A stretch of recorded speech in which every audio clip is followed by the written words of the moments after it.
नमस्कार साथियों, मैं विकास मैं जखास। कैसे हैं मेरे खास? आप सभी का हार्दिक अभिनंदन और स्वागत है आपके ऑनलाइन क्लासेस में। चलिए, आज मैं आपको जानकारी देना चाहूंगा एक स्पेशल डिजीज के बारे में। डिजीज का नाम है बेटा जी मीजल्स। मीजल्स को हिंदी में जब जब पूछा जाए तो कंफ्यूज मत होना, इसे ही खसरा बीमारी के नाम से जाना जाता है। कुछ बनने वाले क्वेश्चंस की यहां से हम बात करेंगे। कई बार एग्जामिनर पूछता है कि इस डिजीज को और किन नामों से जाना जाता है, तो ध्यान रहे इसे कुछ स्पेशल नामों से जाना जाता है, जिसमें कि सबसे ज्यादा बार पूछा गया जो क्वेश्चन है यहाँ पे वो है रूबियोला। क्या है माय डियर? रूबियोला। इसे ही एक बार एग्जामिनर ने रेड स्पॉट के नाम से पूछा था, और रेड स्पॉट की बात करें तो RUHS में पूछा गया एग्जाम है, एंट्रेंस एग्जाम में, जो कि आपके MSc एंट्रेंस का एग्जाम हुआ। तो दो नाम तो आपको ये ध्यान देने हैं। तीसरा नाम भी मैं आपको स्पेशल बता रहा हूं, वो भी आप ध्यान दें। इसी को साथियों रूबियोला, इसी को रेड स्पॉट, इसी को चौथे दिन का बुखार, इसे ही 4 डे फीवर के नाम से जानते हैं। और इसे ही क्या जाना जाता है माय डियर फ्रेंड? इसी को मोरबिली वायरस के नाम से भी जानते हैं। इस नाम से जानते हैं, मोरबिली वायरस के नाम से भी जाना जाता है। तो ये 4 क्वेश्चन बन चुके हैं एग्जाम में, और आप भूले ना सनम, तुम कहते हैं ना तुम मुझको ना भूलना, अरे वो भूल जाए पर आप ये मत भूलना। चलिए आगे चलते हैं। एग्जामिनर ने पूछ लिया कि इस बीमारी का कॉजेटिव ऑर्गेनिज्म क्या है, तो जवाब होगा कि इस बीमारी का कॉजेटिव ऑर्गेनिज्म होता है पैरामिक्सो वायरस। ऐसा वायरस जिसे हम पैरामिक्सो वायरस के नाम से जानते हैं। और ये भी पैरामिक्सो वायरस कौन सा है, तो जवाब होगा RNA है। मतलब मम्स और मीजल्स का पॉजिटिव ऑर्गेनिज्म एक ही रहने वाला है।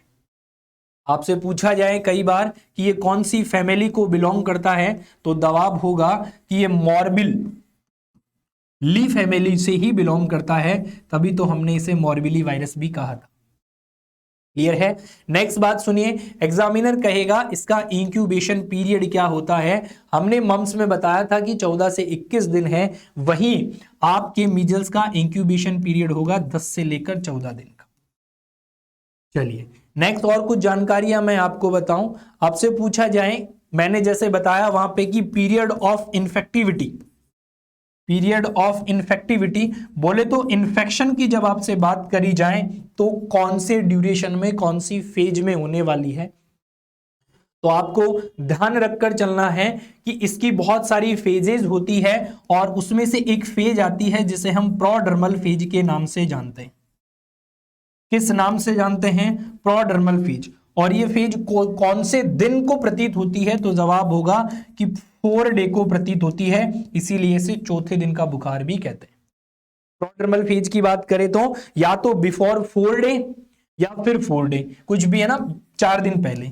यहां ऐसा क्या होता है बिफोर 4 डे या 4 दिन में? ऐसा होता है बेटा, स्किन जो होती है, स्किन जो होती है उस पर क्या होते हैं, रेसेज अपीयर होने लगते हैं। क्या अपेयर होने लगते हैं? रेसेज जो होते हैं वो रेसेज अपेयर होना शुरू हो जाते हैं। तो आपको ये छोटी जानकारी भी ध्यान दिमाग में फीड करके चलनी है। बहुत छोटी छोटी बातें मैं आपको बता रहा हूं, पर आप ध्यान रखें भाई। आपसे एग्जामिनर ने यह भी पूछा है कि अगर किसी व्यक्ति को हो चुका है मीजल्स तो कितने दिन का आइसोलेशन करने की जरूरत है, तो जवाब होगा कि 7 डे आइसोलेशन करा जाए उसे। एग्जामिनर पूछता है कौन से 7 डे की बात कर रहे हो, तो वो 7 डे जब तक अपीरियंस हो चुके हैं, क्या हो चुके हैं? Appearance of races, races appearance हो चुके हैं, उसके बाद में भी ऐसा हो तब जाके पार पड़ेगी 7 डे। क्लियर कट बात है? यहां तक भी समझ में आ गई होगी आपको? अरे हाँ या ना? बिल्कुल। और अगर आपसे पूछा जाए तो ये क्या है, ये प्राइमरी लेवल का प्रिवेंशन है।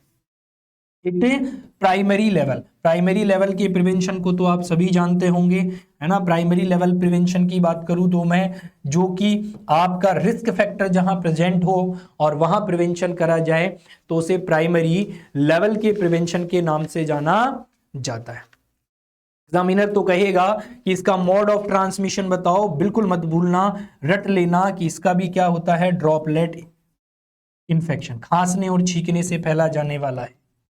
एक बात और विशेष यहां ध्यान देने वाली है कि ये ट्रांसप्लासेंटल रूट से भी फैलता है, ट्रांसप्लासेंटल। और ट्रांसप्लासेंटल की मैं जब बात करूं तो आप ये जरूर दिमाग में फीड कर लें कि मां से बच्चे में भी फैल सकता है।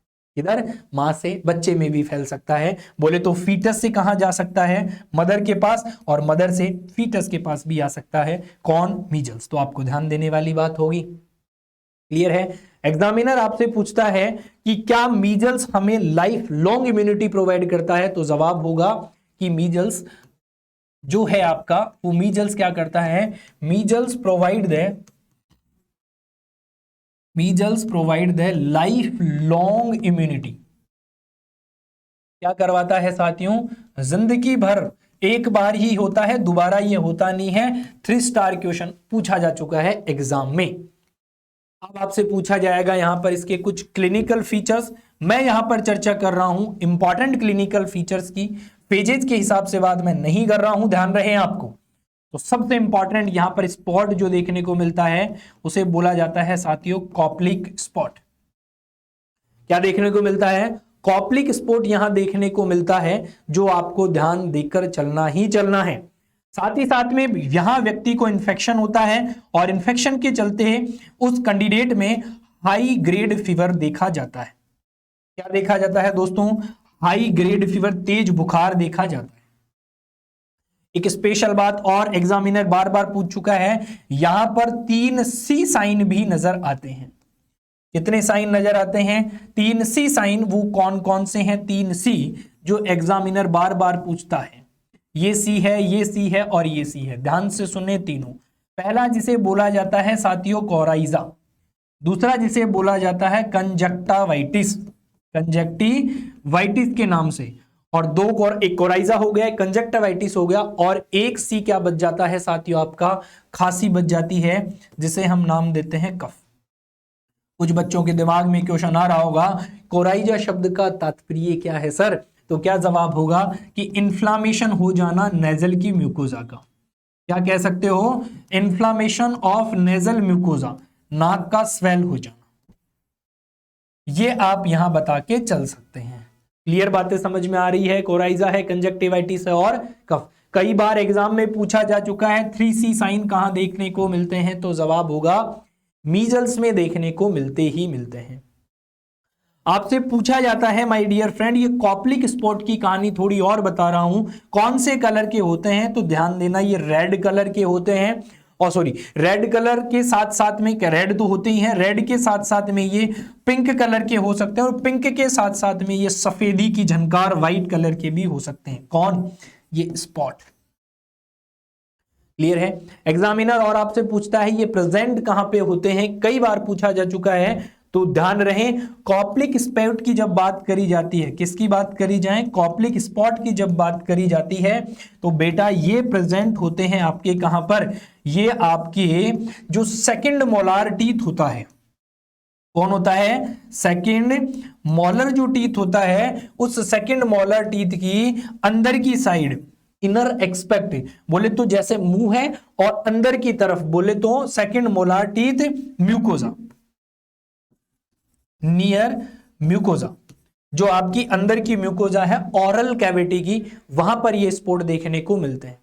गले में छाले भी देखने को मिल सकते हैं, और बताएं तो, और गले के छाले को हम नाम देते हैं बेटा जी शॉर थ्रोट। आंखों से बहते आंसू होते हैं जिन्हें हम नाम देते हैं लेसिरिनेशन। इसके अलावा एक तगड़ा क्लिनिकल फीचर देखने को मिलता है जिसे बोलते हैं फोटोफोबिया।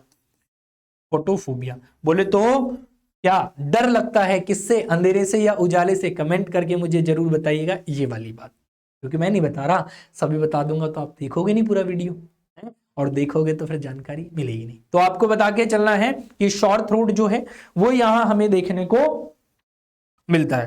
क्लियर बात है भाई। अब आपसे पूछा जाता है कि इस बीमारी के क्लिनिकल फीचर्स बताने के बाद में इलाज या फिर बोले तो प्रिवेंशन क्या है, तो भाई प्रिवेंशन, फिर बार बार कहता हूं कि प्रिवेंशन क्या, बेटर देन क्योर है। तो प्रिवेंशन शब्द का समझ में आते ही दिमाग में बछीड़ लगनी चाहिए, और बछीड़ ये लगनी चाहिए कि वैक्सीनेशन करवा लिया जाए। सबसे बेस्ट क्या है, वैक्सीनेशन करवा ले। मीजल्स का वैक्सीन कब लगता है, जवाब होगा 9 मंथ पे लगता है। विटामिन ए का कब लगता है, जवाब होगा 9 मंथ पे लगता है। एक वैक्सीन अगर करवाते हैं 85% तक प्रिवेंशन करा सकता है। 2 मीजल्स के वैक्सीन लगवा लिए जाए तो 100% मीजल से क्या हो सकता है, प्रोटेक्शन हो सकता है। जानकारी समझ में आ गई होगी, ऐसी उम्मीद मैं करता हूं। एग्जामिनर पूछता है कि इस बीमारी के चलते कॉम्प्लिकेशन क्या हो सकते हैं, इस डिजीज के होते होते क्या और अनोदर समस्याएं पैदा हो सकती है, फटाफट से बता दे दोस्तों। तो जवाब होगा इसके चलते देखने को मिल सकता है सबसे, अगर एग्जामिनर कुछ बातें मैं आपको बताऊंगा, मोस्ट कॉमन कंप्लेंट, सुनते जाना, अगर बोला है मोस्ट कॉमन कंप्लेंट तो जवाब होगा डायरिया। क्या जवाब होगा, डायरिया। अगर उसने पूछा है, दूसरी शब्द को ध्यान से सुनना, एग्जामिनर कह रहा है सीरियस कॉम्प्लिकेशन क्या होगा, तो जवाब होगा न्यूरोलॉजिकल प्रॉब्लम। क्या होगा, अब देखिएगा क्वेश्चन थोड़ा सा पलट रहा हूं, सीरियस, मोस्ट कॉमन तो लिख देता हूं, मोस्ट कॉमन सीरियस कॉम्प्लिकेशन क्या रहने वाला है, तो अब की बार जवाब पलटेगा और जवाब पलट कर जवाब ये होगा कि न्यूरोलॉजिकल प्रॉब्लम। और न्यूरोलॉजिकल प्रॉब्लम में एग्जामिनर पूछ ले कि कौन सी, तो बता देना दोस्तों, कंफ्यूज मत होना, बता देना, उसे कह देना कि बेटा उसे बोला जाता है मेनिंजो एनसीफेलाइटिस। क्या बोला जाता है, मेनिंजो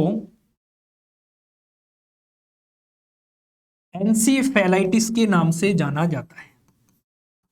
क्लियर है, तो भाई बातें छोटी है पर याद करना आपका काम है दोस्त, ठीक है। चलिए आगे की तरफ चलता हूं, और आपसे पूछा जाए तीसरा कॉम्प्लिकेशन की मोस्ट कॉमन लाइफ थ्रेटनिंग, क्या बोल रहा हूं साथियों, मोस्ट कॉमन लाइफ थ्रेटनिंग, जो कि जान भी जा सकती है, ऐसा कॉम्प्लिकेशन क्या है, तो लाइफ थ्रेटनिंग की बात आते ही ध्यान रहे कि ये बच्चों में सामान्यतः होता है, और बच्चों में सामान्यतः मौत का कारण निमोनिया होता है। चलिए, और एग्जामिनर पूछेगा अभी तो, और पूछेगा, क्या पूछेगा सुनना, अब आपसे वो पूछने वाला है कि अगर लेट कॉम्प्लिकेशंस की बात करूं, है ना, सॉरी लेट से पहले हम बात करते हैं, चौथा नंबर जो हमारा है लेट से पहले अर्ली, अगर एग्जामिनर कहे अर्ली कॉम्प्लिकेशन क्या होगा, तो जवाब देना अर्ली कॉम्प्लिकेशन होने वाला है हमारा ओटाइटिस मीडिया। क्या होने वाला है, ओटाइटिस मीडिया।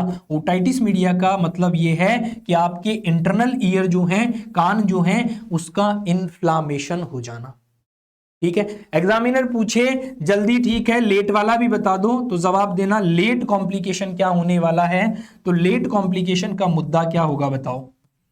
चलिए लेट कॉम्प्लिकेशन आप मुझे बताएं फटाफट से कमेंट करके, शॉर्ट फॉर्म में लिख देता हूं SSP, आपको ध्यान रखना है SSPE।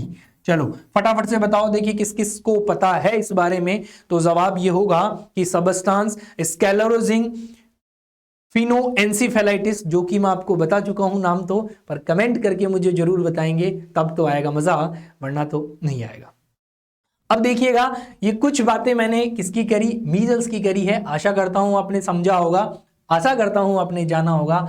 दोस्तों थोड़ा भी समझ रहे हो, थोड़ा भी मजा आ रहा है पढ़ने में, तो चैनल को सब्सक्राइब कर लें, दोस्तों तक पहुंचा दें, और दोस्तों को कह दें जुड़ जाइए हमारे साथ, फ्री में इंफॉर्मेशन जहां दी जा रही है। हाँ चलिए फटाफट जुड़े, थैंक यू सो मच। कर दिखाओ कुछ ऐसा कि दुनिया करना चाहें आपके जैसा, माँ पापा का प्यार और अपनों का साथ हमेशा बना रहे। Thank you so much.